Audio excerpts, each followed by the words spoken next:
Gérald Darmanin était à Amiens hier après-midi dans un tribunal. Premier déplacement du ministre de la Justice. Il s'est ensuite rendu dans une maison d'arrêt à Liancourt, dans l'Oise. Le garde des Sceaux qui dit, je cite, vouloir nettoyer les prisons. Bonsoir, monsieur le ministre. Bonsoir. Bienvenue sur ce plateau. Nettoyer les prisons, ça veut dire quoi ? Il y a aujourd'hui des détenus qui ont des téléphones portables et qui, c'est pas tous les détenus, mais qui, pour une partie d'entre eux, continuent leur trafic, gèrent leur point de deal, commandent des assassinats de leur prison. Et c'est évidemment inacceptable, aucun Français ne peut le comprendre. Les agents pénitentiaires font un travail extraordinaire, mais on les met en danger. Et si la prison est un QG où on continue son trafic, alors ça n'a aucun sens. Mais comment pourriez-vous faire mieux sur ce point précis que vos prédécesseurs ? Alors ils ont fait beaucoup de choses, il faut continuer, mais il faut être sans doute plus ferme, plus intense.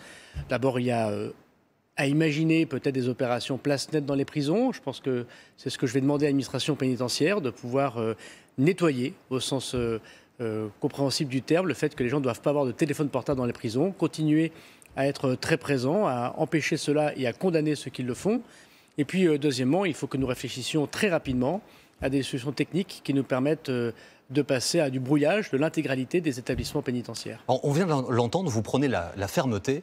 Est-ce que ça veut dire que vous voulez rompre avec la politique d'aménagement des courtes peines ? En gros, est-ce qu'une condamnation à de la prison, ça veut dire incarcération automatique avec vous ?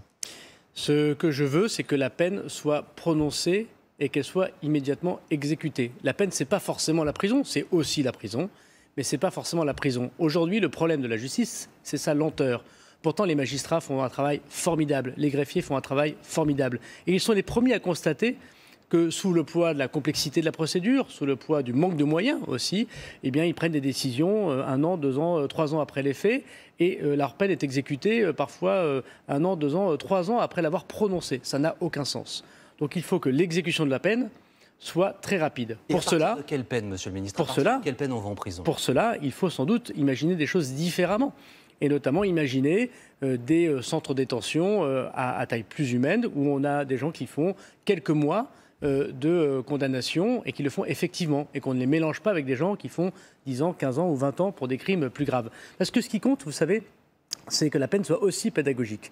Quand on a 19 ou 20 ans, comme j'ai vu quand j'étais maire de Tourcoing, et qu'on est arrêté pour un délit, ça n'a aucun sens d'avoir une condamnation des années après ce premier fait et de ne jamais exécuter sa peine.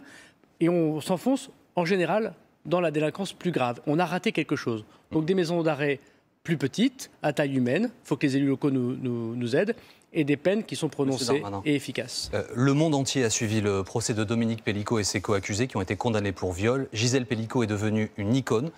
Quelle leçon vous tirez, vous, garde des Sceaux, de ce procès ? C'est la société qui doit tirer toute une leçon. J'ai une première proposition à faire. Je propose que dans le cas des violences sexuelles aggravées, des féminicides, qu'on a du mal évidemment à résoudre dans notre pays, qui est un drame, que les gardes à vue puissent aller jusqu'à 72 heures. Aujourd'hui, c'est 48 heures. Pourquoi 72 heures ? Ça permet de mettre à protection la femme qui a été menacée, violentée, agressée. Ça permet de faire les constatations de police technique et scientifique, et ça permet d'interroger plus longuement la personne. Aujourd'hui, c'est 48 heures. Demain, c'est 72 heures au maximum. Évidemment, le procureur de la République pourra lever quand il souhaite cette garde à vue. C'est une proposition forte, puisque l'essentiel, vous le savez bien, c'est 48 heures aujourd'hui. Vous avez également demandé plus de moyens. Votre prédécesseur, Éric Dupond-Moretti, avait obtenu un budget historiquement haut. Est-ce que vous obtiendrez, vous, gain de cause et cet arbitrage ? Je l'ai demandé au Premier ministre, qui est très attaché à la question du monde judiciaire, comme vous le savez, pour avoir été garde des Sceaux. Mais vous savez pourquoi on demande plus de moyens ? Pour la rapidité. Mais il y a aussi des choses qu'on peut faire sans loi et sans moyens supplémentaires. Par exemple, la confiscation et la saisie. Aujourd'hui, je ne sais pas si vous le savez, mais une loi a été votée à l'unanimité à l'Assemblée nationale, assez mal appliquée, qui prévoit qu'on peut saisir immédiatement le véhicule qui a servi, par exemple, à un délit, quand on vole du cuivre ou quand on trafique de la drogue. Aujourd'hui, on ne prend pas assez cette saisie. On devrait vendre immédiatement le véhicule et récupérer cet argent. On paye au ministère de la Justice 36 millions de frais de justice pour des véhicules qu'on ne vend pas. Ça, c'est de la gabegie. On va changer ça, on va taper au portefeuille les délinquants et les criminels. Merci, monsieur le ministre, d'avoir été avec nous ce soir sur TF1.